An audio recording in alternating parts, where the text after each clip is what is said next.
ప్రభు యేసుక్రీస్తు నామమున మీ అందరికీ కూడా శుభాలు తెలియచేస్తూ ఉన్నాను. ఈ యొక్క ఉదయకాల సమయంలో మరొకసారి మనం ఇలాగా సంఘంగా కూడుకొని దేవుని ఆరాధించడానికి దేవుడు చక్కని కృప అనుగ్రహించినందుకు దేవునికి వందనాలు తెలియచేస్తూ ఉన్నాను. మనం గత కొన్ని వారాల నుంచి తిమోతికి రాసిన పత్రికను ఆలోచన చేస్తూనే ఉన్నాం.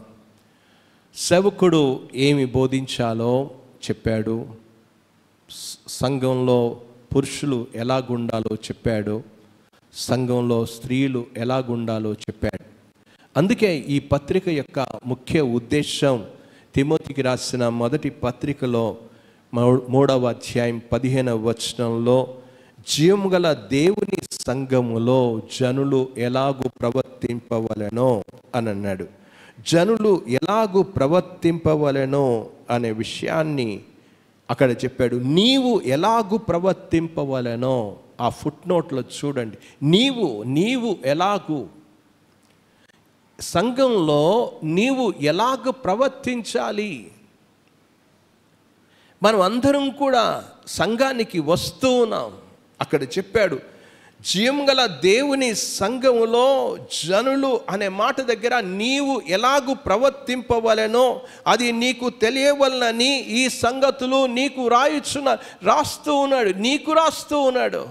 ఇది పర్సనల్ లెటర్, ఇది వ్యక్తిగతంగా నువ్వు ఆలోచించవలసిన పత్రిక. ఇది నీవు ఎలాగూ అనే విషయాన్ని చాలాసార్లు కూడా చర్చికి వస్తాం, కానీ ఇది ఎవరికో అనుకుంటాం, ఇది ఎవరికో సంబంధించింది అనుకుంటాం. అక్కడ చెప్తున్నాడు నీవు ఎలాగూ, మనం ఎలాగ ఉండాలో ఆ విషయాన్ని గురించి చాలా చక్కగా చెప్పుకుంటూ వచ్చాడు. ఆ విషయాల్లో మనం 3వ అధ్యాయానికి వచ్చినప్పుడు కల్లా సంఘ పెద్దల యొక్క వివరాలన్నీ కూడా ఆ సందర్భంలోనే మనం ఆలోచిస్తూ ఉన్నాము. సంఘ పెద్దల యొక్క యోగ్యతలు అన్నీ కూడా సంఘంలో ఉన్న ప్రతి విశ్వాసి తప్పకుండా ఉండి తీరాల్సిందే. అందుకే చెప్పాను, ఆ వర్బ్ అనేది మస్ట్ అనే క్రియా పదము ఉపయోగించాడు. ఉండవలెను అని చెప్పాడు. నేను మీకు చూపిస్తూ వచ్చాను. 4వ వచనంలో ఏలువాడై ఉండవలెను అనే మాటను చెప్పాడు. ఉండవలెను అనే మాట చాలా స్పష్టంగా చెప్పాడు. 3-4 వచనాల్లో అన్నీ కూడా క్యారెక్టర్స్ మాట్లాడుతూ వరుసగా చెప్పుతూ ఉండవలెను అని చెప్పాడు. 7వ వచనంలో కూడా నేను చదువుతూ ఉన్నాను, చూడండి. అయిక మంచి సాక్ష్యము పొందిన వాడై ఉండవలెను అనే, ఉండవలెను మస్ట్ అనేది. నాకు అప్పుడు ఉన్నదండి, నేను ఎప్పుడో ఉన్నానండి అని చెప్పడం లేదు. ఈ గుణ లక్షణాలు అన్నీ కూడా ఆ మాటలు మనం గమనిస్తున్నప్పుడు ప్రెజెంట్ టెన్స్ వర్బ్లో ఉంది. అది ప్రస్తుత క్రియాపదంలో ఉంది. ఆ టెన్స్ అనేది, ఆ గ్రామర్ అనేది, వ్యాకరణం అనేది చాలా జాగ్రత్తగా ఉండవలెను. నీవెలాగూ ఉండవలెనో నువ్వు ఉండడం గురించి చెప్పాడు. కనుక సంఘానికి వచ్చే ప్రతి వారు కూడా వారి గుణ లక్షణాలను గురించి నిత్యము కూడా విమర్శనాత్మకంగా పరిశీలించుకుంటూ ఉండాలి. ఇది దాని అర్థం. మనం పెద్దలను ఎన్నుకునే విధానం గురించి కూడా చెప్పాడు. ఎవరిని నియమించుకోవాలి, ఎలాంటి వాళ్ళని నియమించుకోవాలి. ఒకప్పుడు వాళ్ళు చాలా మంచి సాక్ష్యం కలిగి ఉన్నారండి, అప్పుడు కాదు. నిన్నటి సాక్ష్యము ఈ రోజుకు పనికి రాదు. సంఘంలో నిన్నటి సాక్ష్యం ఈ రోజు పనికి రాదు. నిన్నటి విశ్వాసం ఈ రోజుకు పనికి రాదు. నిన్నటి క్యారెక్టర్ ఈ రోజుకి పనికి రాదు. నువ్వు యేసు ప్రభునందు అంగీకరించినప్పుడు ఉన్న లక్షణము ఈరోజు నేను లేకపోతే పనికి రాను. నిన్నటి దినమున ఉన్నది ఈరోజు పనికి రాదు. ఈరోజు ప్రియమైన వారా, ప్రతిరోజు కూడా మనం పరీక్షించుకోవాల్సిన అవసరత ఉంది. లేకుండానే చర్చికి వచ్చేస్తూ ఉంటాం, పరిసయ్యుల్లాగా వచ్చేస్తూ ఉంటాం. పరిసయ్యుల్లాగా చాలా 23వ అధ్యాయంలో చెప్పిన రీతిగా మత్తయి సువార్త 23వ అధ్యాయంలో పరిసయ్యుల యొక్క గుణలక్షణాలను గురించి చెప్పుకుంటూ వచ్చాడు. అయ్యో అయ్యో అయ్యో అని 7 సార్లు ప్రస్తావించడం జరిగింది. పరిసయ్యుల్లాగా వచ్చేయడం కాదు, వారి జీవిత విధానంలో కనబడాలి, ఉండాలి. పరిసయ్యులైతే వారు ఒక వేషాలు వేసుకుంటూ వస్తారు. గిన్నె వెలుపల శుద్ధి చేస్తారు, లోపల గిన్నె లోపల దోపుతో నిండిపోయింది. పైకి కనబడుతున్నారు కానీ లోపల ఏమీ లేదు. వారు పరలోకానికి ప్రవేశించరు, ఇతరులను కూడా ప్రవేశింపనీయరు. అది 23వ అధ్యాయంలో అయ్యో అయ్యో అయ్యో అని 7 సార్లు చెప్పబడింది. అక్కడ యేసు ప్రభు వారు పరిసయ్యుల్లాగా ఉండవద్దు. సంఘాలలో మనం వేషధారులుగా ఉండవద్దు. మనం జాగ్రత్తగా ఎవరికి వాళ్ళమే పరీక్ష చేసుకోవాల్సిన అవసరం ఉంది. స్వపరీక్ష చేసుకోవాలి. ఎలాగ నేను జీవిస్తూ ఉన్నా, ఎలాగ చర్చికి వస్తూ ఉన్నా, నిత్యము కూడా చేసుకోవాల్సిన అవసరం ఉంది. అదే చెప్పాడు ఇక్కడ, ప్రెజెంట్ టెన్స్ వర్బ్లో చెప్పాడు, ఉండవలెను. ప్రియమైన వారడా, నాయకులను గురించి చెప్తూ వచ్చాడు. మనం ఇంతవరకు ఆలోచించింది 6 వచనాలు ఆలోచించాం. 7వ వచనంలోనికి వెళ్దాం.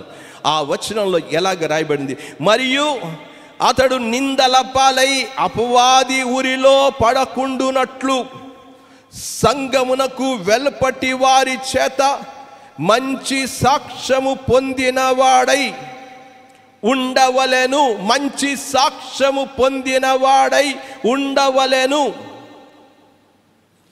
ఎక్కడ? వెలుపట, చర్చిలో కాదు. చర్చిలోకి అందరం కూడా బాగానే ఉంటాం, అందరం ప్రైజ్ ది లార్డ్ అంటాం.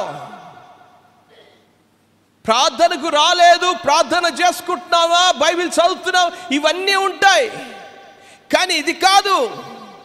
సంఘము వెలుపటి వారి ఎడల, చర్చికొచ్చావు, చర్చిలో ఉన్న తర్వాత ఎక్కడున్నావు? ఆరాధన అనేది పెదవులతో కాదు.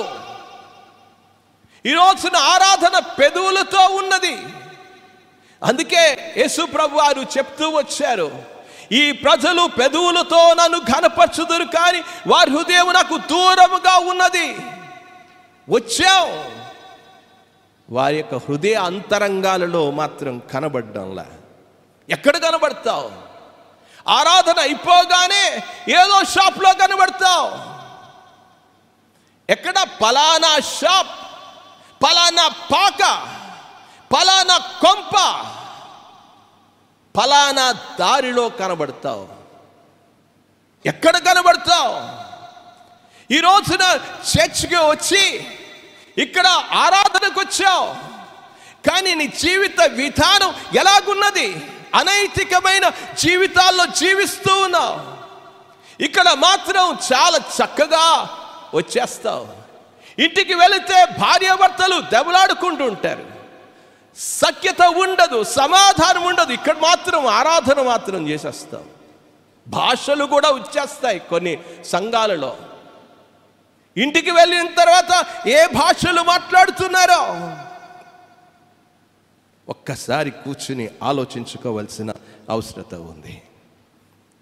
ఎక్కడున్నావు? ఏ పాకలో ఉన్నావు? ఏ కొంపలో ఉన్నావు? ఏ షాపులో ఉన్నావు? ఏ దారిలో ఉన్నావు? ఎక్కడ ఉన్నావు? ఏ సినిమా హాల్లో ఉన్నావు? ఈ రోజున క్రైస్తవులందరూ కూడా ఆరాధనకు హాజరైపోతారు, ఆ తర్వాత ఫస్ట్ షో, మ్యాట్నీ షో, ఏదో షోకి వెళ్ళిపోతారు. ఇది క్రైస్తవ జీవిత విధానం. ఇదేనా? అందుకే చెప్పాడు, సంఘము వెలుపటి. ఈ రోజున చాలా మంది డబ్బులు తీసుకుంటాం, డబ్బులు చెల్లించాం. ఏంటి సాక్ష్యం? వీధుల్లోకి వెళ్తే మన సాక్ష్యాలు ఏంటో అర్థమవుతుంది.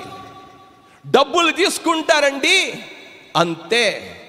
ఫోన్ కట్, మన మన నంబర్ బ్లాక్ అయిపోయింది, కనబడదు ఇంకా. ఇది సాక్ష్యం. ఎన్నిసార్లు తిప్పిస్తాడండి. ఇంట్లో ఉంటాడు, డోక్రా వస్తుంది, ఇంకొక అప్పు తీసుకుంటాం, ఏవో అప్పులు తీసుకుంటాం. అప్పులు వచ్చిన అప్పులు వాడు రాగానే ఇంట్లో లేడని చెప్పని చేస్తాం. ఎన్ని అబద్ధాలు, ఎన్ని మోసాలు. ప్రియమైన వారడా, ఓ రోజు ఫోన్ వచ్చింది నాకు. అయ్యా, నేను పలానా దగ్గర ఉన్నాను, మీరు మా బాబుకి ఫోన్ చేసి చెప్పండి నేను పలానా దగ్గర ఉన్నానని చెప్పాను. సరే, నాకు ఆ ఫోను పట్టుకుని ఆ ప్రాంతానికి ఫోన్ చేస్తూ వాళ్ళనందరినీ అడిగి చివరికి తెలుసుకుని ఆ ఇంట్లో ఆ అబ్బాయికి వాళ్ళ కుమారుడికి చెప్పండి అని చెప్పాను. అవతల నుంచి ఫోన్ ఏమొచ్చిందంటే, పాస్టర్ గారండి చెప్పేశాం, కానీ ఆవిడ ఉదయం 5 గంటలకి ఈరోజు అప్పులవాడు వస్తాడు, అందుకే 5 గంటలకే ఆవిడ చీకటితోనే ఊరు వదిలేసి వెళ్ళిపోయింది, అప్పులవాడు వస్తాడని. ఇది మన సాక్ష్యం. చర్చికే వస్తుంది. ఈ రోజున ప్రియమైన వారడా, ఆఫీస్లో పనిచేస్తాడు.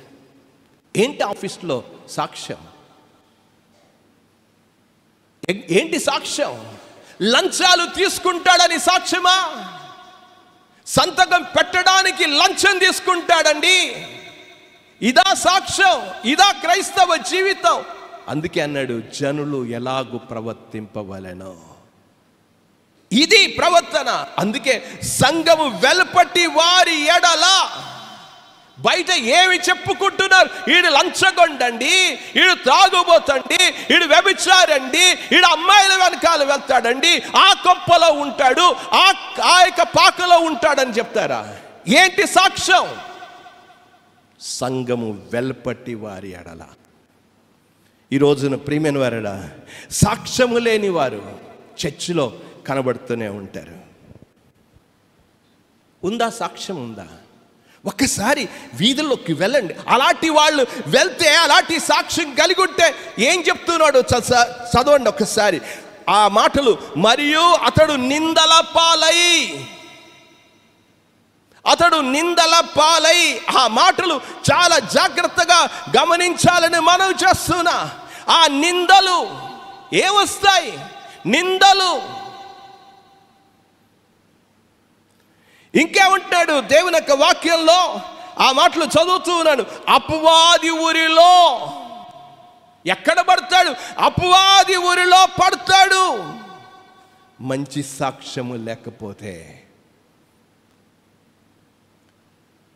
ఇది సంఘ పెద్దలు విశ్వాసులకు చెప్పిన విషయం. ఇది ప్రియమైన వారరా, మన గురించి ఏం చెప్తూ ఉన్నారు? ఎలాగుండాలి? ప్రభు వస్తూ ఉన్నాడు, ప్రభు రాకడ బహు సమీపంగా ఉంది. ఏది నీ సాక్ష్యం? ఉందా? నీ సాక్ష్యం ఉందా? తెస్సలోనికీయులకు రాసిన మొదటి పత్రికలోనికి వెళ్దాం. మొదటి పత్రిక 4వ అధ్యాయంలో ఈ పత్రిక, 2 పత్రికలు కూడా రాకడను గురించిన రాయబడిన పత్రికలు ఇవి. ఆ రాకడలో రాయబడిన పత్రికల్లో 4వ అధ్యాయం 13వ వచనం నుంచి 18 వరకు ఉన్న వచన భాగం రాకడను గురించి చెప్పబడిన గొప్ప సిద్ధాంతం. అది ప్రభు వస్తాడు, తన వారిని ప్రభు రాకడ అనే విషయం 15వ వచనంలో ఉంది. ప్రభు రాకడ, ఆయనతో కొనిపోబడతాం, ఆయనతో సదాకాలం ఉంటాం అని దేవుని వాక్యం చెప్తుంది.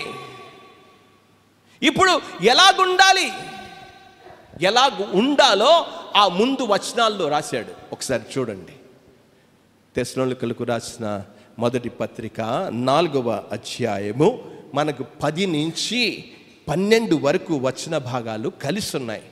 కానీ ఆ వచన భాగంలో చదువుతూ ఉన్నాను, చూడండి. అలాగునే మాస్తోనియా అంతటా ఉన్న సహోదరులందరినీ మీరు ప్రేమించుచున్నారు. సహోదరులారా, మీరు ప్రేమయందు మరి ఎక్కువగా అభివృద్ధి నొందుచుండవలనియు అని చెప్పి ఇప్పుడు 12వ వచనం, సంఘమునకు వెలుపటి వారి ఎడల మర్యాదగా నడుచుకొనుచు. ఎలాగుండాలి అని చెప్పాడు? సంఘము వెలుపటి వారి ఎడల. ఎలాగున్నావు? చర్చిలో మాత్రం ప్రైజ్ ది లార్డ్, ప్రభుకు స్తోత్రం. ఇంటికి వెళ్తే ఏ స్తోత్రమో. ఏది? ఈ రోజున ప్రభు రాకడ కొరకు సిద్ధపడితే ఈ మాటలు అలాగొస్తాయా? ఈ చేష్టలు అలాగొస్తాయా? ఈ జీవితం అలాగొస్తుందా? ఈ ప్రవర్తన అలాగుంటుందా? దేవుడు వస్తున్నాడు, ప్రభు వస్తున్నాడని. ఏది పరిశుద్ధమైన జీవితం? ఈ వచన భాగం అది చెప్పి, ప్రభు వస్తూ ఉన్నాడు, జాగ్రత్తగా ఉండు, బాధ్యతాయుతంగా ఉండు, గౌరవప్రదముగా ఉండు, నీ జీవితాన్ని నువ్వు నియంత్రించుకో, లోకములో సరిగ్గా జీవించు, మంచి పేరు కలిగి బ్రతకడం నేర్చుకో. ఏ పేరు ఉన్నది? ఏ పేరు ఉన్నది? ఒక్కసారి కూర్చుని ఆలోచించు. దేవుని యొక్క వాక్యంలోనికి వెళ్తూ ఉన్నాను. సామెతల గ్రంథంలోనికి వెళ్దాం, 22వ అధ్యాయంలోనికి వెళ్దాం. 1వ వచనంలో నేను చదువుతూ ఉన్నాను, చూడండి. గొప్ప ఐశ్వర్యము కంటే మంచి పేరు ఉందా? మంచి పేరుందా? ఏం పేరున్నది? వీధుల్లో అప్పులు తీసుకుంటారు, ఎగ్గొడతారు, చర్చికి వస్తారు, కొంపల్లో ఉంటారు. ఎక్కడ ఉంటావు? ఏ పండుగలో ఉంటావు? ఏ విందులో ఉంటావు? ఎక్కడ ఉంటావు? ఏది సాక్ష్యం ఉందా? అందుకే ఈ మాటలను ఉండవలెను అని నొక్కి చెప్పాడు. మస్ట్ తప్పనిసరిగా ఉండాల్సిందే. ఉంటే ఉండొచ్చండి అని చెప్పడంలా. అప్పుడే, అలా ఉన్నప్పుడే సంఘానికి మద్దతు, సంఘానికి స్తంభముగా ఉండగలవు. జీవం గల దేవుని సంఘానికి సరి అయిన రీతిగా నువ్వు ప్రవర్తిస్తే సంఘానికి మద్దతుగా ఉండగలవు, స్తంభానిగా ఉండగలవు. వెలుపట మంచి సాక్ష్యము లేకుండా, పేరు లేకుండా సంఘానికి మద్దత, సంఘానికి అప్రతిష్టత. ఏది? ప్రియమైన వారరా, ఈ రోజున ఏం మాట్లాడుకుంటున్నారు మన గురించి? ఏం మాట్లాడుకుంటున్నారు? ఏం సాక్ష్యం ఉంది? ఏం సాక్ష్యం చెప్తూ ఉన్నారు? నిజంగా చర్చికి వెళ్ళేవాళ్ళు ఇదండి క్రైస్తవులు. ఈ జాబితా అంతా కూడా చెబుతూ వచ్చాడు. అనుకోవచ్చును చాలామంది ఈ జాబితాని గురించి, దేవుని కుటుంబంలో, దేవుని సంఘంలో ఒక మంచి పేరు ఉండాలని చెప్తూ ఉన్నాడు. ఉందా? కుటుంబాల్లో మంచి పేరు ఉందా? ఏముంది పేరు? ఈ లోకంలో నిజమైన విశ్వాసుల గురించి వ్యతిరేకంగా మాట్లాడేవాళ్ళు చాలామంది ఉంటారు. వీడికే నా భక్తి, వీడికే నా విశ్వాసం, వీడికే నా వచ్చింది అనొచ్చు.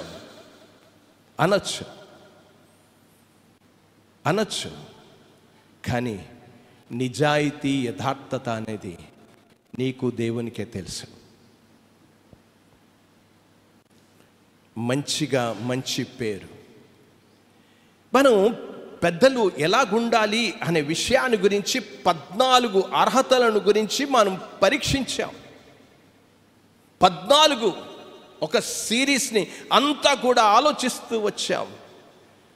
అది ముందు పెట్టచ్చు కదా. సంఘం వెలుపట మంచి సాక్ష్యం కలిగి ఉండొచ్చు అని ముందు పెట్టచ్చు కదా. ముందు పెట్టలా. ఎందుకు పెట్టలేదు? ఇన్ని అర్హతలు చెప్పిన తర్వాత, ఈ యొక్క పరివర్తన చెందిన తర్వాత ఉండవలసిన అర్హత ఇందులో విఫలమైపోతే ఇక్కడ పనికిరావు. ఆ పైన 14 విఫలమైతే బయట సాక్ష్యం లేకపోతే కూడా పనికిరావు. పైన అన్నీ ఉండి ఈ 15వ లక్షణం లేకపోతే కూడా సాక్ష్యము లేని జీవితమే. అందుకే అక్కడ చెప్పాడు, ప్రతి దినము విశ్లేషించుకోవాలి, ఎవాల్యుయేట్ చేసుకోవాలి, నిత్యము పరిశీలన చేసుకోవాలి. నిత్యము అద్దము ముందు నిలబడి నీ ముఖాన్ని చూసుకున్నట్లుగా దేవుని వాక్యం ముందు నిలబడి నీ నిజ జీవితాన్ని పరిశీలించుకోవాల్సిన అవసరత ఉంది. వరుసగా చెప్పాను, నిందారహితుడు, ఏకపత్ని పురుషుడు, మితానుభవుడు, స్వస్థత బుద్ధి గలవాడు, feeling is easy, thinking is hard అన్నాడు. అనుభూతి చెందడం చాలా సులువే, కానీ ఆలోచించడమే కష్టం. ఈ రోజున ఏంటి ఆలోచన? నేను ఎక్కడ ఉన్నా, నేను ఎలా ఉన్నాను, ఇది ఆలోచించండి. మర్యాదస్తుడు, అతిథి ప్రియుడు, బోధింపదగినవాడు, మద్యపాని కాక, దెబ్బలాడు కొట్టువాడు కాక, సాత్వికుడు, చెగడమాడనివాడు, ధనాపేక్ష లేనివాడు, తన ఇంటిని బావుగా ఏలువాడై. ఇప్పుడు చెప్పాడు చివరి, పోయిన వారమున మనం ఆలోచన చేస్తాం, నూతనంగా చేరిన వాడై ఉండకూడదు. ఇవి 14 విషయాలను గురించి ఆలోచించాం. ఇప్పుడు ఈ దినమున 15వ అర్హతకు వచ్చే మనం దేవుని సంఘంలో మంచి పేరు కలిగి ఉండడం. అలాంటి పేరు కలిగిన పెద్దలు సంఘంలో ఉండడం చాలా అవసరం. యేసుప్రభు వారు సంఘంలో వెలుపల ఉన్న వారి ఎడల మంచి సాక్ష్యం కలిగి ఉండాలని దేవుని వాక్యం మాత్రమే కాదు, తను చేస్తున్న కొండ మీద చేసిన ప్రసంగంలో కూడా ఆ విషయాన్ని ప్రస్తావించాడు. మత్తయి సువార్త 5వ అధ్యాయంలోనికి వెళ్తే 5వ అధ్యాయంలో 16వ వచనంలో మనుషులు మీ సత్క్రియలను చూచి పరలోకమందున్న మీ తండ్రిని మహిమపరచునట్లు వారి ఎదుట మీ వెలుగు ప్రకాశింపని, మీ సాక్ష్యము, మీ యొక్క జీవిత విధానం అనేది మనుషుల దగ్గర ప్రకాశించాలి. నేను ఎంత చెప్తే లాభం, నేను క్రైస్తవునండి, చర్చికి వెళ్తా, ప్రార్థన చేసుకుంటా అంటే చెప్తే కాదు, మనుషుల ఎదుట. అందుకే చెప్పాడు, సంఘము వెలుపటి. ఈరోజు ఎలాంటి వాళ్ళు కావాలి, చర్చిలో ఉండడం అనేది ఎలాగ ఉండాలి, ఒక మంచి పేరు, మంచి సాక్ష్యము, మంచి క్రైస్తవ జీవిత విధానం కలిగి ఉండాలి. నీ వ్యాపారంలో కావచ్చు, అక్కడ కూడా తూకాల్లో ఎంతో మతలబులే, అన్ని మోసాలే. అలాగైతే బ్రతకలేవండి అని అంటారు. ప్రియమైన వారా, అన్నిటిలో కూడా ఈరోజు వెళ్తాం, పనికి వెళ్తాం, అక్కడ కూడా దొంగ వస్తారు, వెళ్ళాం, డబ్బులు మాత్రం డ్రా చేసి వస్తూనే ఉంటాం మన ఇంటి వారు. ఇదంతా సాక్ష్యం లేని. ఒకసారి వెళ్ళండి, మీరు వెళ్ళి ఆ తవ్వుతున్నప్పుడు వాళ్ళ మధ్యలో వినండి, సాక్ష్యాలు వినండి. వీడు రాకుండానే వీడికి ఎలాగొచ్చేస్తుంది సొమ్ము. ఎంతమంది చెప్పుకుంటున్నారు, మీకు వినబడ్డం లేదా, మీకు కనబడ్డం లేదా? ఎన్ని మోసాలు, మస్తరు రాసేస్తావు, దొంగ బస్తారు, దొంగ అంత దొంగే, వెళ్ళినోడు దొంగే, నడిపించినోడు దొంగే, అంత దొంగే. ఇది సాక్ష్యం. ఇప్పుడు చర్చికి ఎవడొస్తాడు చెప్పు? ఈడు దొంగ, ఈడు దొంగ, ఈ చర్చికి వెళ్తున్నాడు, ఈ చర్చికి వెళ్తే నేను కూడా దొంగే అనుకుంటాడు. ఇది ఏది సాక్ష్యం? ఎందుకు ఈ కోనేవలస మారదు? ఎందుకు ఈ ఏక గ్రామాలు మారవు? ఎందుకు మారవు? ఎందుకు ఈ ప్రజలు మారరు?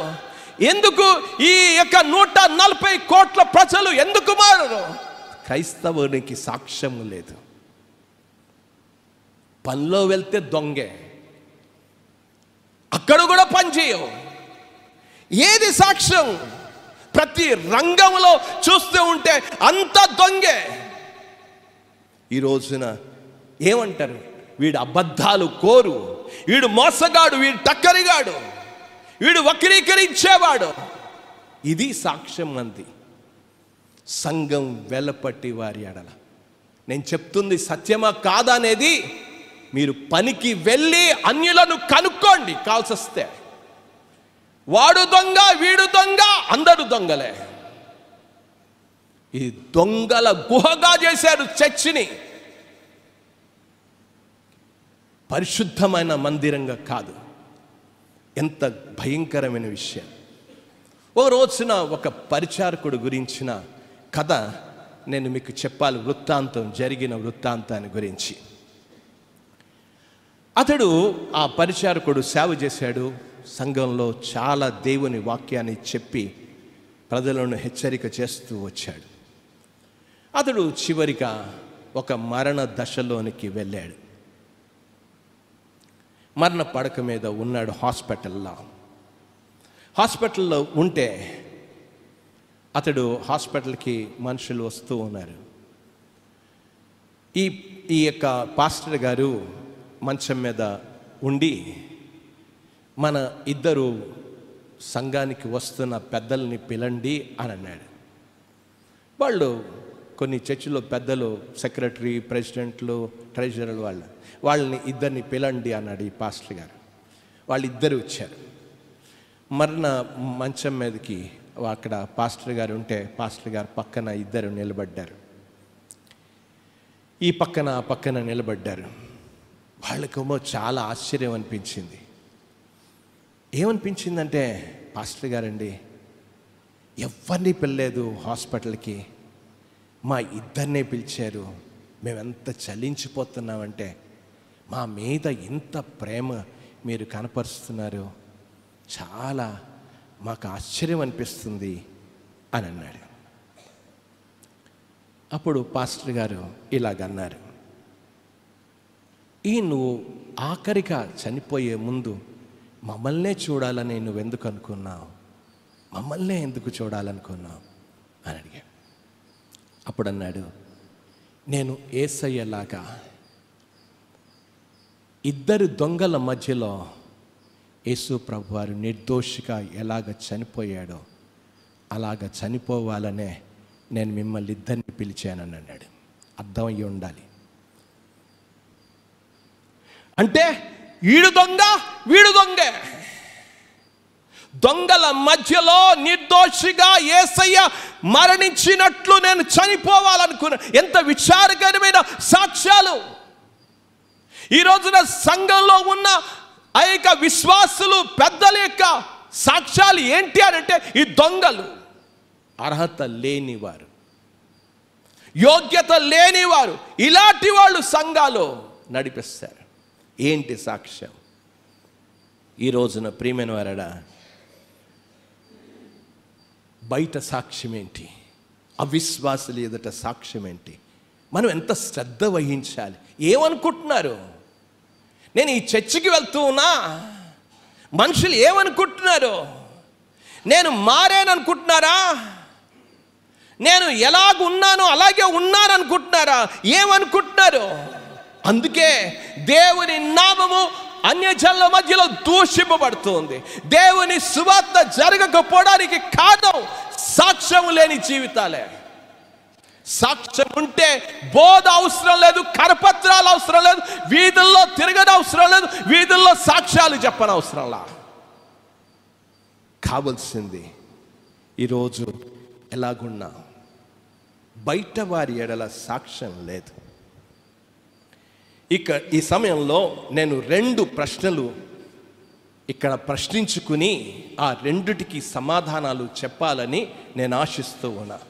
మొదటిది ఏంటి ఆ ప్రశ్న అనంటే, బయటి వారితో మంచి సాక్ష్యము లేకపోతే మంచి పేరు కలిగి ఉండడం అంటే ఏమిటి? ఏంటి అసలు? నేను మంచి పేరు కలిగి ఉండడం, మంచి సాక్ష్యము కలిగి ఉండడం అంటే ఏమిటి? పౌలు ఎల్లప్పుడూ కూడా ఈ సాక్ష్యాన్ని కొరకు చాలా శ్రద్ధ కలిగి ఆసక్తి కలిగి జీవించాడు. ఈ నా చేతులు కష్టపడెను ఈ యొక్క అని తన జీవిత విధానంలో చెప్పాడు. నేను మనుషులకు నేను మాదిరిగా ఉన్నా, నేను క్రీస్తుని పోలి నడిచాను, మీరు నన్ను పోలి నడవండి. ఎంత శ్రద్ధ వహించాడో. ఆఖరిగా రాస్తూ నేను మంచి పోరాటమును పోరాడి తిని అని మంచి జీవితాన్ని జీవించాను. ఈరోజు అది కావాలి. ప్రియమైన వారడా, యేసు ప్రభు వారు ఈ లోకంలో జీవించినప్పుడు ఆయన జీవిత విధానాన్ని గురించి మనం ఆలోచన చేస్తే మత్తయి సువార్త 11వ అధ్యాయం 19వ వచనంలో అతని గురించి ఏం చెప్పాడు? మనిషి కుమారుడు తినుచు త్రాగుచూ వచ్చాను, ఇదిగో వీడు తిండిపోతును మద్యపానియు సుంకరులను పాపులను స్నేహితుడని వారు అనుకొనుచున్నారు. యేసు ప్రభుని గురించి ఇచ్చిన ఏమని చెప్పారు? ఆ మాటలు మీరు గమనించాలని, మనుష్య కుమారుడు యేసు ప్రభుని గురించి ఇచ్చిన వారు సాక్ష్యం ఏం చెప్పారో చూడండి. అంటే యేసు ప్రభు వారి యొక్క బోధ వాళ్ళకి ఇష్టపడాలా, యేసు ప్రభు వారు చెప్పిన ఆ సందేశాలు వారికి నచ్చలేదు, అందుకే ఆ మాటలు చెప్పారు వాళ్ళు. లూకా సువార్తలో కూడా 7వ అధ్యాయం 14వ వచనంలో ఇదే సాక్ష్యం చెప్పారు. వీడు తిండిపోతూ. ప్రభువుని గురించి ప్రియమైన వారడా, ఎందుకు ఈ మాటలు చెప్తూ ఉన్నా? నిజంగా తిండిపోతేనా? వారు అనుకుంటుంటే నేను తిండిపోతున్నా, నేను త్రాగుబోతున్నా, నేను సుంకరినా, నేను పాపినా? మనుషులు చెప్తూ ఉంటే నన్ను నేను పరీక్షించుకోవాల్సిన అవసరత ఉంది. నన్ను నేను చూసుకోవాలి. ఏ రీతిగా చూసుకోవాలి? నిజంగా నువ్వు చెప్పే సువార్త, నువ్వు చెప్పే సాక్ష్యం ఎవరైనా వింటారా? ఇలాంటి జీవితాన్ని చూస్తూ ఉంటే ఎవరైనా వింటారా? వీడు అప్పులు చేస్తాడు, అప్పులు చెల్లించాడు, ఈడేం బోధ చేస్తాడు, ఈడేం మాట్లాడతాడు, వీడు చర్చికొస్తాడు, అక్కడ కనబడతాడు, ఏం వింటారు? ఎవరైనా మీరందరూ జీవిస్తే బయట వీధుల్లో మంచి సువార్త చేద్దాం. ఏం సువార్త చేస్తాం? బ్రతుకు సరిగ్గా లేనప్పుడు బయట తిరిగితే ప్రయోజనం ఏంటి చెప్పు? మనం పట్టుకున్నాం, జయ జెండా పట్టుకుందాం అని పాడతాం. ఏం పాడతాం? జై జెండా కాదు, అక్కడ అపజయ జెండా. ఏం పాటలు? ఎవడు వింటాడు? రోడ్డు మీద వెళ్తుంటే మనల్ని ఊసేవాడు ఎంతమంది ఉన్నారో చూడు ఒకసారి. ఇదొద్దు. మనకు కావాల్సింది సరదాలు సంబరాలే కావాలి తప్ప సాక్ష్యాలు అవసరంలా. ప్రియమైన వారడా, ఎలాగ వింటారో చెప్పు. అసలు వాళ్ళ దగ్గరికి సువార్త వెళ్ళాలి అనంటే ఎప్పుడు వింటారు? ఎలాంటి జీవితాన్ని జీవించాలి? మీ వీధుల్లో పక్కనున్నవాడు ఎందుకు ప్రభువుని నమ్ముకోవడంలా? నీ పక్కనున్నవాడు, నీ ఇంటి చుట్టూ ఉన్నవాడు ఎందుకు ప్రభువుని నమ్ముకోవడంలా? కారణం ఏంటో తెలుసా? మనకి సాక్ష్యాలు లేవు. సాక్ష్యం కలిగిన జీవితం ఎలాగ జీవించాలో, ఎలాగ ఉండాలి, ఉండడం అంటే ఏమిటి అనే దాని గురించి ప్రశ్న. మొదటిది మనం ఎలాగ ఉండాలి? దేవుని యొక్క వచనంలో నుంచే, వాక్యంలో నుంచే మీకు చూపించాలని నేను ఆశపడుతున్నాను. కొరింథీయులకు రాసిన మొదటి పత్రికలోనికి వెళ్దాం. 10వ అధ్యాయం 32వ వచనంలో చదువుతూ ఉన్నాను. యూదులకైనను గ్రీకు దేశస్థులకైనను దేవుని సంఘముకైనను అభ్యంతరము కలగ చేయకూడి. 10వ అధ్యాయం 32వ వచనంలో చదివాను. కొరింథీయులకు రాసిన మొదటి పత్రిక 10:32 కలగ చేయకూడి. ఎవరికి? యూదులకైనను, అంటే అబ్రాహాము సంతానమునకు కైనను, అబ్రాహామునకు చెందిన వారైన రక్షింపబడని వారికి, మతస్థుల వారు, రక్షింపబడలేదు. వారికి గ్రీకు దేశస్థులు, అన్యులు వారు కూడా రక్షింపబడలేదు. వారికి కూడా ఇంకా అన్నాడు క్రైస్తవ అక్కడ దేవుని సంఘం అంటే విశ్వాసులకు వీళ్ళందరి ముందు నేను సాక్ష్యము కలిగిన జీవితం ఉండాలి. మంచి సాక్ష్యం. బయట మతస్థులకు, అన్యులకు, సంఘానికి ఒక మంచి సాక్ష్యం కలిగి ఉంటే ప్రభువుని నమ్ముకోవడానికి చాలామంది వస్తారు. రెండవది, అది ప్రభావితం చేస్తుంది. ఇదే మన జీవిత విధానం సరిగ్గా లేదనుకోండి, వీడు నమ్ముకున్నాడు అంటున్నాడు, వీడు అమ్ముకున్న బ్రతికే బతుకుతున్నాడు ఇస్కరియోతు యూదాలాగా అనుకుంటే ఎవడొస్తాడు? ఎవడు ప్రభువుని నమ్ముకుంటాడు? ఈ రోజున బయట వాళ్ళ ఎడల, అందుకే సంఘము వెల్పట్టి వారి ఎడల మంచి సాక్ష్యము. చర్చకు వస్తే కాదు, బయట ఏమనుకుంటున్నారో ఒకసారి ఆలోచించి జీవితాన్ని సరి చేసుకో. రెండవది ఏమన్నాడు? దేవుని యొక్క వాక్యంలో చదువుతూ ఉన్నాను చూడండి. కొలస్సీలకు రాసిన పత్రికలోనికి వెళ్దాం. కొలస్సీలకు రాసిన పత్రిక 4వ అధ్యాయం 5వ వచనంలో చదువుతూ ఉన్నాను చూడండి. సమయమును పోనివ్వక సద్వినియోగము చేసుకొనుచు సంఘమునకు వెలుపటి వారి ఎడల జ్ఞానము కలిగి నడుచుకొనిడి. ఎలాగుండాలి? జ్ఞానము కలిగి నడుచుకోవాలి. ఎంత శ్రద్ధ కలిగి ఉండాలి. అరే, నేను ఇక్కడ కనబడితే నేను తాగడం లేదు కదండి, నేను పాపం చేయడం లేదు కదండి అనుకోవద్దు. ఏముండాలి? సంఘము వెలుపటి తాడి చెట్టు కింద పాలు తాగినా కళ్ళు తాగావు అనే సాక్ష్యం నీ జీవిత విధానంలో నువ్వు కనపరుచుకోవాలి. జ్ఞానము కలిగి నడుచుకొనుడి. నేను అడుగు వేస్తే దేవుని నామము దూషింపబడుతుంది.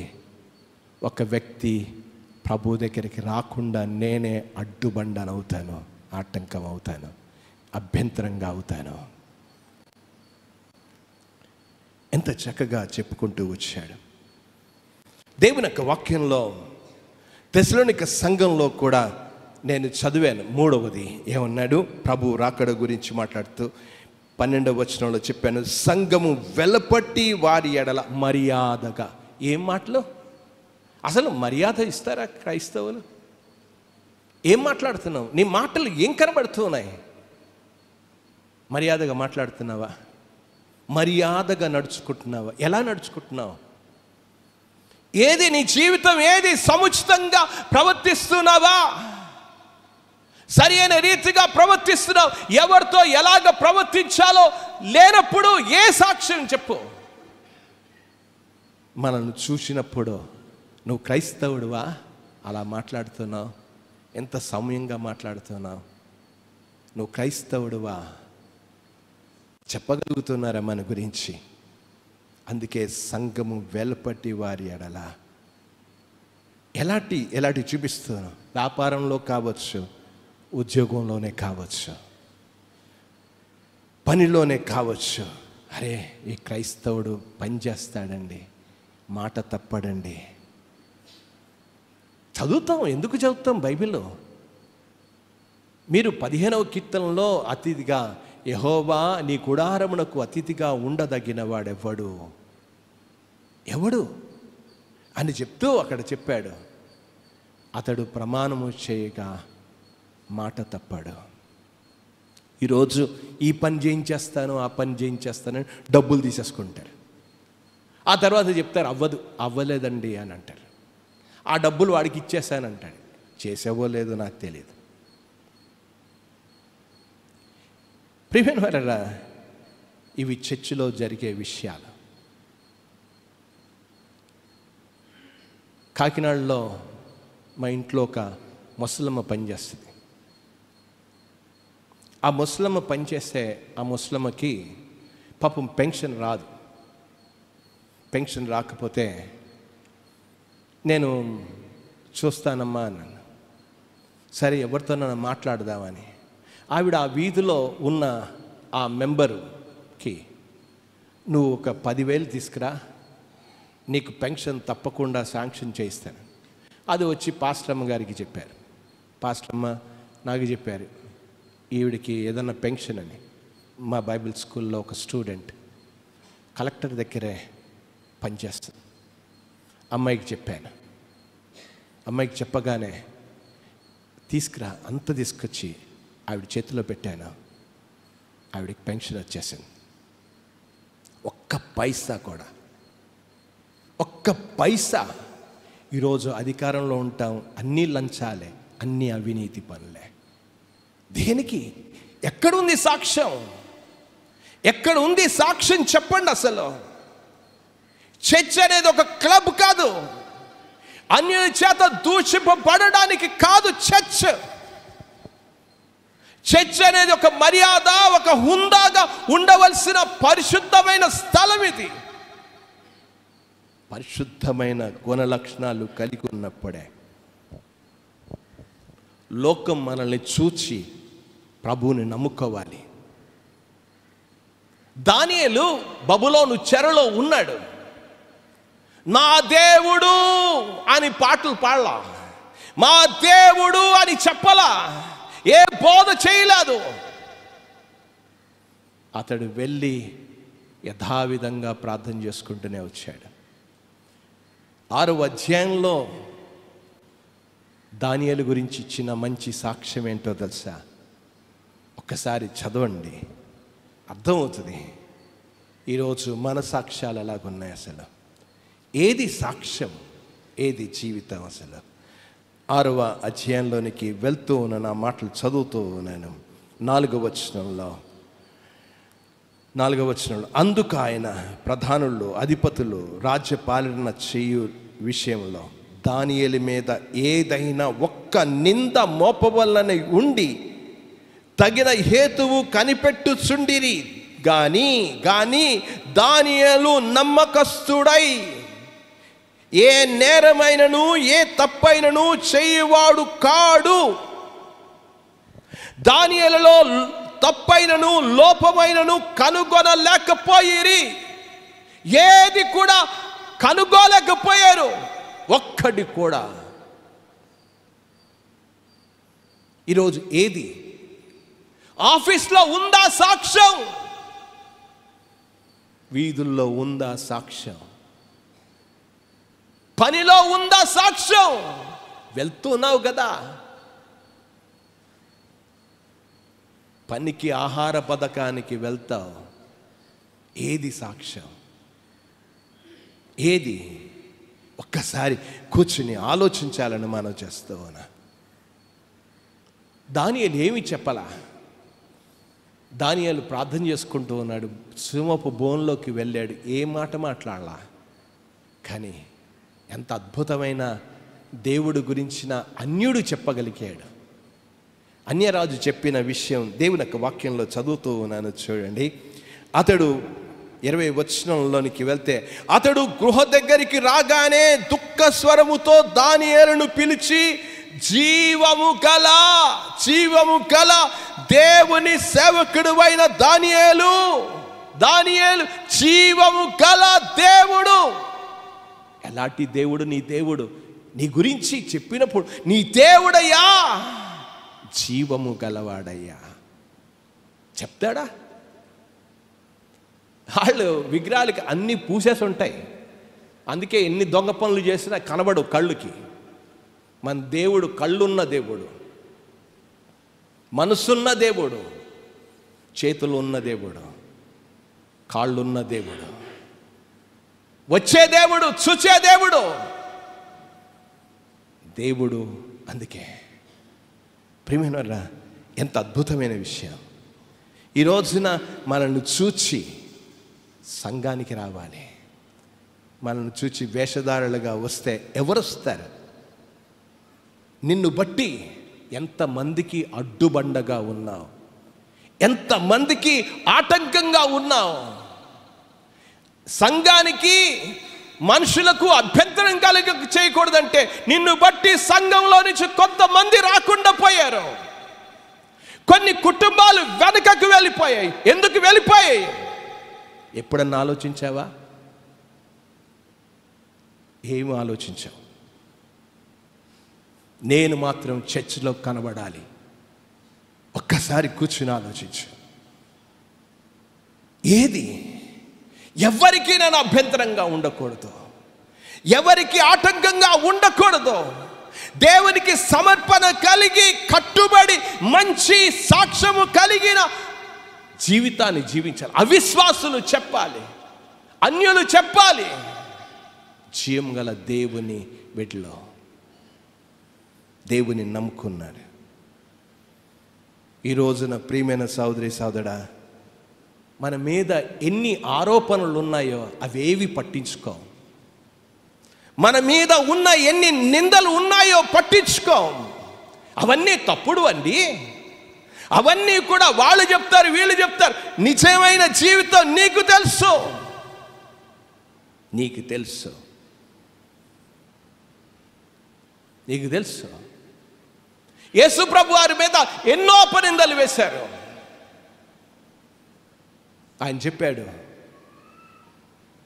మీలో నేరము లేనివాడు మొదట రాయేయాలి. అందరు వెళ్ళిపోయారే. యేసుప్రభు వారు ఏమి చెప్పాలా?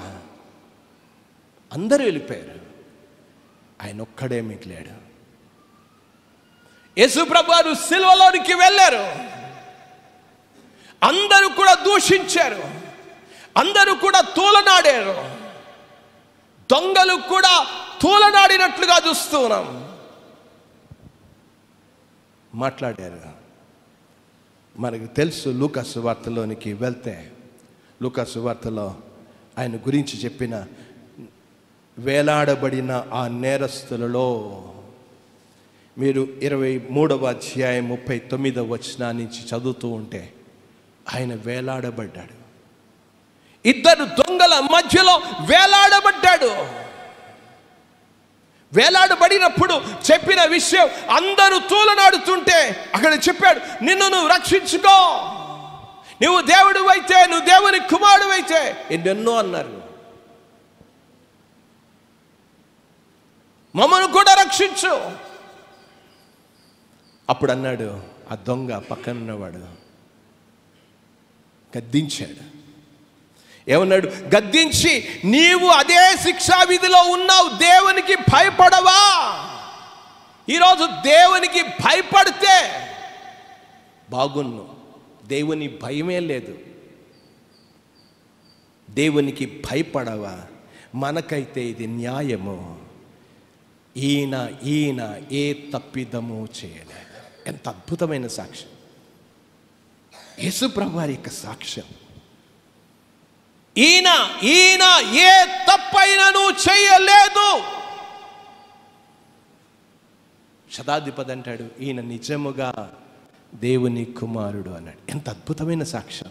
ఈరోజు మన గురించి ఏం సాక్ష్యాలు ఉన్నాయి చెప్పు? అసలు ఉందా? సాక్ష్యం ఉందా? అందుకే చెప్పాడు, వెల్లపట్టి వారి ఎడల ఏం సాక్ష్యం ఉంది? ఎవరికి వాళ్ళమే. ఇది ఎవరికి వాళ్ళమే. నిత్యము కూడా మన నిందలన్నీ కూడా ఆయన మీద పడ్డాయి, ఆయన మీద మోపబడ్డాయి. ఆయన ఏ తప్పును చేయలేదు, ఏ నేరము లేదు. సత్యం కోసం నిలబడ్డాడు. ఈరోజు అలాంటి గుణలక్షణం కావాలి. ఈ లోకం సాక్ష్యం చెప్తుందా నీ గురించి? అందుకే చాలాసార్లు కూడా చెప్తూ ఉంటా, చచ్చిపోయినోడు వస్తే ఆ సమాధి పెట్టెలో పెడితే పాడేస్తాం. ఎంత బాగా పాడతామో. ఏం పాడతాం? భలే సాక్ష్యం చెప్తాం. మంచోడండి, అంత మంచోడు, ఇంద్రుడు చంద్రుడు అని చెప్తాం.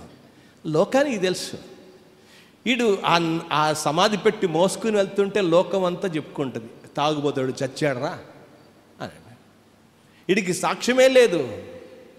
లోకం చెప్తుంది. నువ్వు మీ ఇంటి వారు మోసేవచ్చు, లోకం ఏం చెప్తుంది? ఈరోజు ఉందా? ప్రియమైన వారడా, లివింగ్స్టన్ ఆఫ్రికా దేశంలో అద్భుతమైన సేవ చేసి ఆఫ్రికా చీకటి ఖండంలోనే మరణించాడు. వాళ్ళ జీవితాలు అనేక మందిని ప్రభు దగ్గరికి తీసుకొచ్చాడు. వాళ్ళు ఎంత చలించిపోయారంటే, చనిపోతే డేవిడ్ లివింగ్స్టన్ని ఇంగ్లాండ్ దేశం వాళ్ళు మిషనరీగా పంపించారు. ఆ పంపించిన మిషనరీలు వాళ్ళు ఏమన్నారంటే, డేవిడ్ లివింగ్స్టన్ని మేము మా దేశంలోనే సమాధి చేయాలన్నారు. ఆఫ్రికా దేశస్తులు ఏమన్నారంటే, కుదరదు, ఆఫ్రికా దేశంలోనే అతని హృదయం అంతా కూడా ఇక్కడే ఉంది. మీరు ఒకవేళ తీసుకుని వెళ్ళాలనుకుంటే అతని డెడ్ బాడీ తీసుకుని వెళ్ళండి, కానీ అతని గుండె మాత్రం ఆఫ్రికా దేశంలోనే పాతేయాలన్నారు వాళ్ళు. ఎంత అద్భుతమైన ప్రభావం చూపించాడు డేవిడ్ లివింగ్స్టన్. అతన్ని తీసుకుని వెళ్ళిపోయారు. ఆ యొక్క పట్టుకుని ఆ ప్రొసిషన్, ఆ శవపేటికను పట్టుకుని వెళ్తుంటే, వీధుల్లో వెళ్తుంటే లక్షల మంది వెనకాల వెళ్ళారు. లక్షల మంది పాడుకుంటూ వెళ్తూ ఉంటే, ఎవడు చచ్చిపోయాడు? ఇన్ని లక్షల మంది వెనకాల వెళ్తున్నారంటే ఎవడు చచ్చిపోయాడు? ఎవడు చచ్చిపోయాడా? నీకు తెలీదా? డేవిడ్ లివింగ్స్టన్ చచ్చిపోయాడు. డేవిడ్ లివింగ్స్టన్ చచ్చిపోయాడు. డేవిడ్ లివింగ్స్టన్ నేను క్లాస్మేట్స్.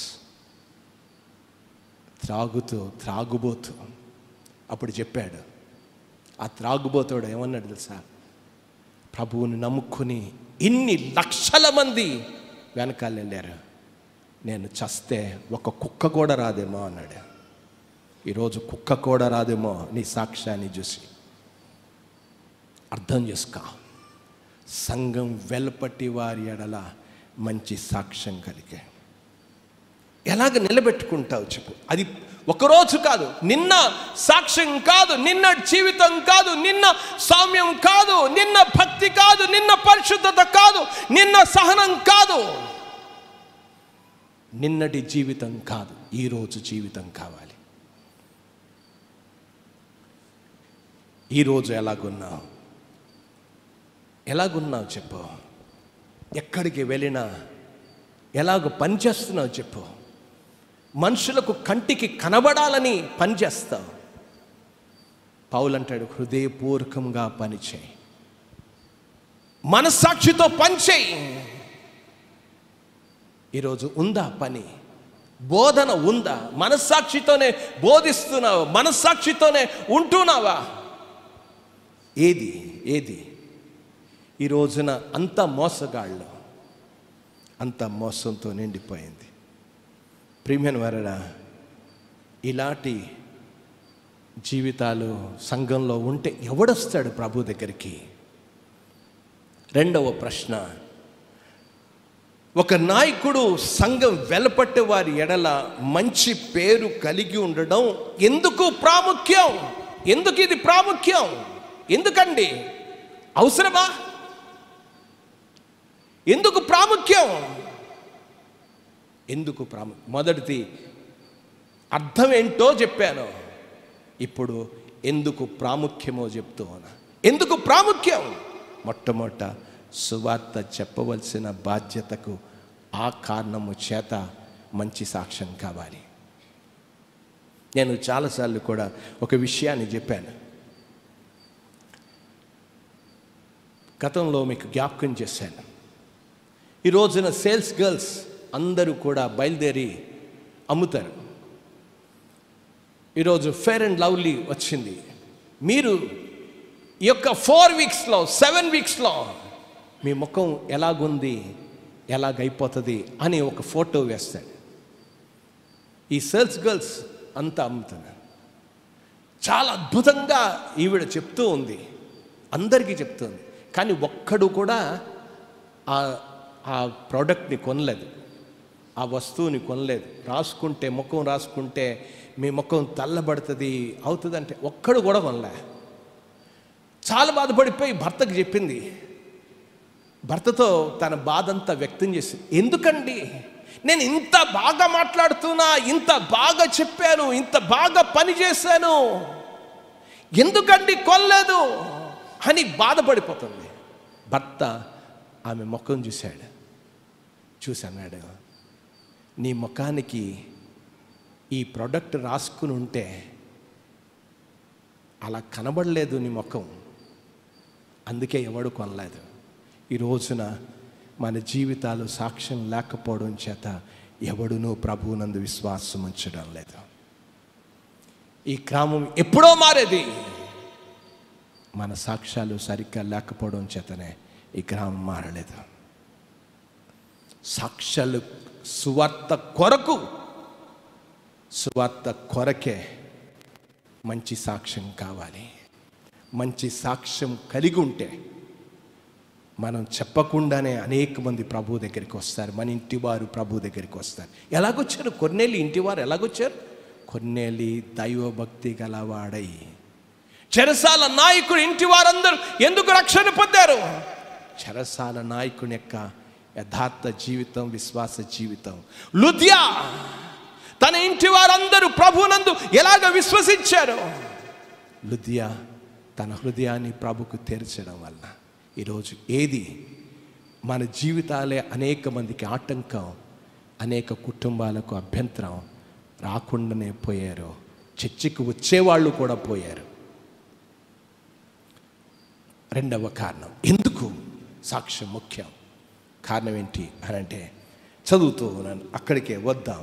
తిమోతికి రాసిన పత్రికలో అదే చివరిగా ఉన్న విషయాలను గురించి చెప్తూ ఉన్నాను. ఏమన్నాడు? దేవుని యొక్క వాక్యంలోనికి వెళ్దాం. అక్కడ మరియు అతడు నిందల పాలై అపవాది ఊరిలో, ఏమవుతాడు? దుష్టుని యొక్క దాడికి, అపవాది యొక్క ఊరిలో వాడు ఎక్కడ చిక్కుకుంటాడు? సాక్ష్యము లేని వాడు అపవాది ఊరిలో చిక్కుకుంటాడు.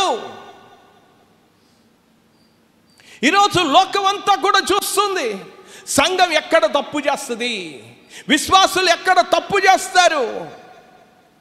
అందుకే పేతురు తన పత్రికలో చెప్పాడు, మీ విరోధి ఎవరిని మింగుదునా అని. ఎందుకు? సాక్ష్యము లేని వాడిని మింగేయాలి. అపవాది నిందల్లో పడతాడు మొట్టమొదట.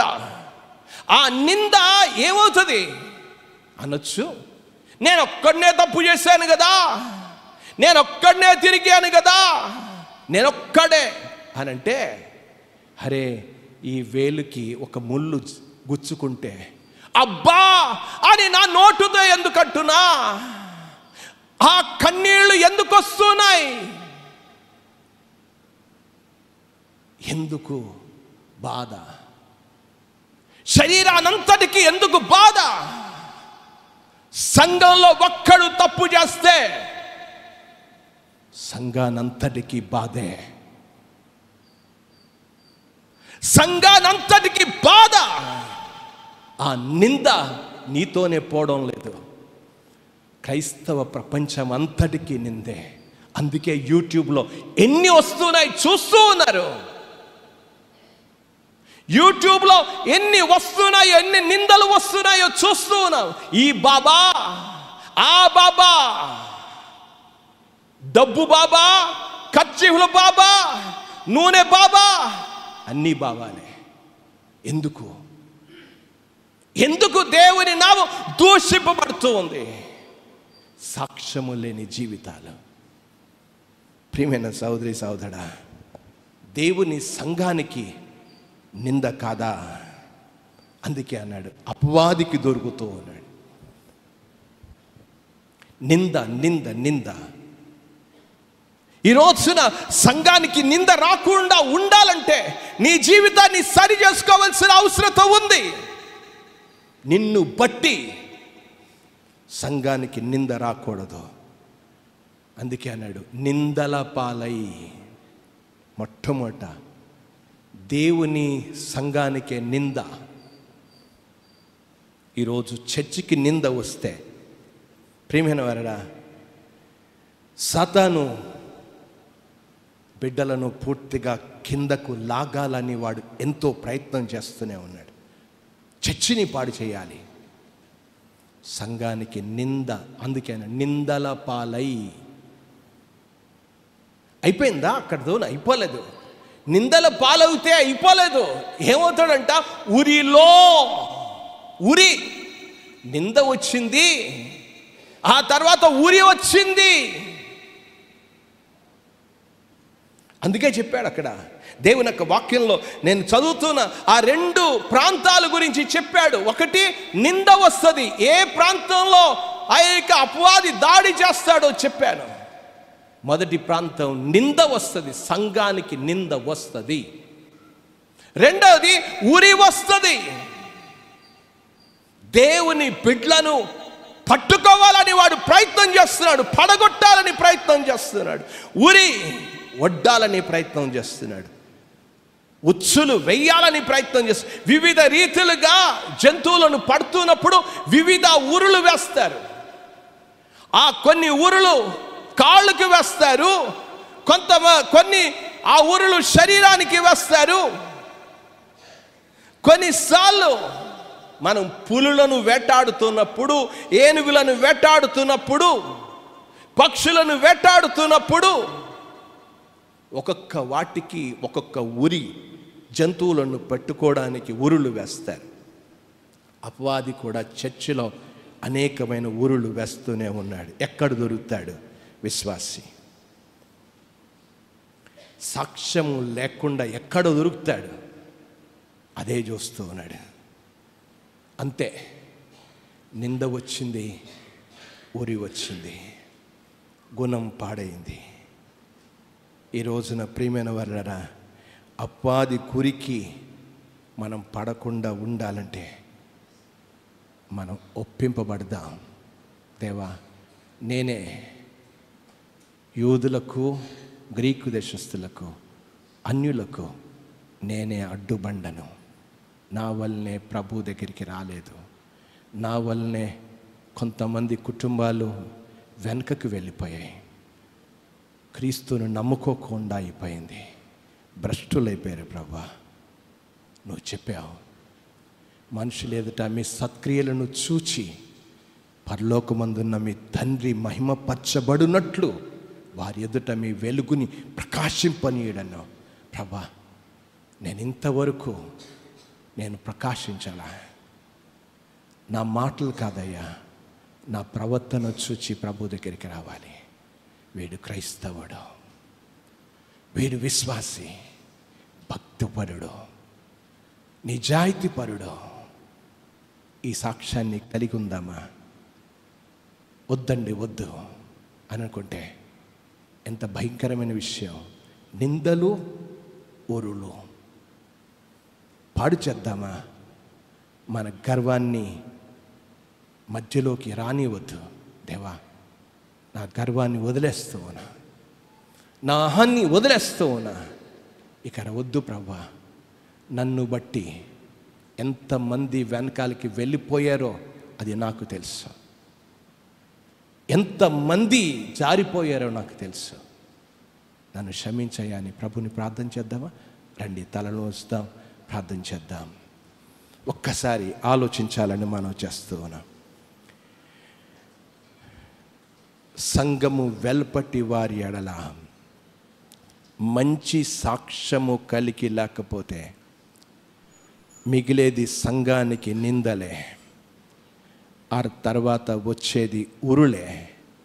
అపవాది మింగేస్తాడు. ఈ రోజున సంఘాలు పాడైపోయాయి, కుటుంబాలు పాడైపోయాయి. ఎందుకు పాడైపోయో మనకు తెలుసును. ఎందుకు ఈరోజు ఒక్క తప్పే ఎన్నో సంఘాలు కూలబడిపోయాయి. సాక్ష్యం లేని జీవితాల వలన కూలబడిపోయాయి. దేవుని సువార్త ఆటంకం అయిపోయింది. నిందలు వచ్చేసాయి, చివరికి ఉరులు వచ్చేసాయి. ఎంత భయంకరమైన విషయం. ఈరోజు సంఘము వెలపటి వారి, నువ్వు నడుచుకుని వస్తూ ఉంటే నువ్వు బైబిల్ పట్టుకుని వస్తూ ఉంటే నీ గురించి ఏం చెప్తూ ఉన్నారో ఒక్కసారి ఆలోచించావా? నువ్వు వీధుల్లో నడుచుకుని వస్తూ ఉంటే ఎందుకు వస్తున్నావని ఒక్కసారి మనుషులు ఏమనుకుంటున్నారో ఆలోచిస్తూ ఉన్నావా? యేసు ప్రభు వారు చెప్పారు, మనుషులు నన్ను గురించి ఏమనుకుంటున్నారు? కొంతమంది ఏలియా అనుకున్నారు, కొంతమంది ఆ ప్రవక్త అనుకున్నారు, కొంతమంది అలాగనుకున్నారు. మీరేమనుకుంటున్నారు? సజీవుడైన దేవుని కుమారుడైన క్రీస్తు అని మేము ఎరుగుతూ ఉన్నాం. ఈరోజు మనుషులు ఏమనుకుంటున్నారు? ఏంటి సాక్ష్యం? సంఘము వెలపట్టి వారి ఎడల మంచి సాక్ష్యం ఉందా? మంచి ప్రవర్తన ఉందా? మంచి జ్ఞానము కలిగి నడుచుకుంటున్నావా? ఒక్కసారి ఆలోచించాలని మనవి చేస్తూ ఉన్నా. ఇంకెంతకాలం నిందలు, ఇంకెంతకాలము సాతాను యొక్క ఊరిలో ఉండడం? ఎంతకాలం? వద్దయ్యా, వద్దు. నా గర్వము, నా అహంకారము, నా అతిశయాలే ఎంతో మందిని దూరం చేసేసాయి. నా మాటలే దూరం చేసేసాయి. క్షమించయ్యా, ప్రభుకు చెప్తామా? ప్రేమగల తండ్రి, మీకు వందనాలు, స్తోత్రాలు చెల్లిస్తూ ఉన్నాము నాయనా. జీవము గల దేవుని సంఘంలో జనులు ఎలాగూ ప్రవర్తించవలెనో 15 లక్షణాలను గురించి మాతో మాట్లాడావు. మీకు వందనాలు నాయన. మేమందరం కూడా సరి చేసుకుని ఎవరికి వాళ్ళమే పరీక్షించుకుంటూ సరి చేసుకునే బ్రతికే కృపనివ్వండి అయ్యా. ఎవ్వరికి మేము అభ్యంతర కారణముగా ఉండకుండా చేయండి. ఎవ్వరికి మీరు చెప్పారు, ఈ చిన్నవారిలో ఒక్కరికి అభ్యంతరంగా ఉంటే వాడు మెడకు తిరగటి రాయి కట్టుకొని సముద్రంలో పడుట మేలని చెప్పావు. వద్దయ్యా, ఎవ్వరికి ఆటంకంగా ఉండకుండా నన్ను బట్టి ఎవరూ ప్రభుకు దూరం కాకూడదు. నమ్ముకోవాలి కానీ దూరం కాకూడదయ్యా. నా జీవితాన్ని వంచయ్యా, నా జీవితాన్ని చెక్కయ్యా, నా జీవితాన్ని మలచయ్యా. నీ మహిమ కొరకు నువ్వు కనబడాలయ్యా. నీ క్రియల్లో కనబడాలి నాయనా. మంచి సాక్ష్యము కలిగిన జీవితాన్ని నాకు మాకు ఇవ్వండి. ఎంతమంది అయితే పశ్చాత్తాపడి ప్రార్థన చేసుకుంటున్నారో వారందరినీ కూడా మీరు బలపరచమని యేసు ప్రభువారి దివ్యమైన నామమున ప్రార్థించి వేడుకుంటున్నాము తండ్రి. ఆమేన్, ఆమేన్, ఆమేన్.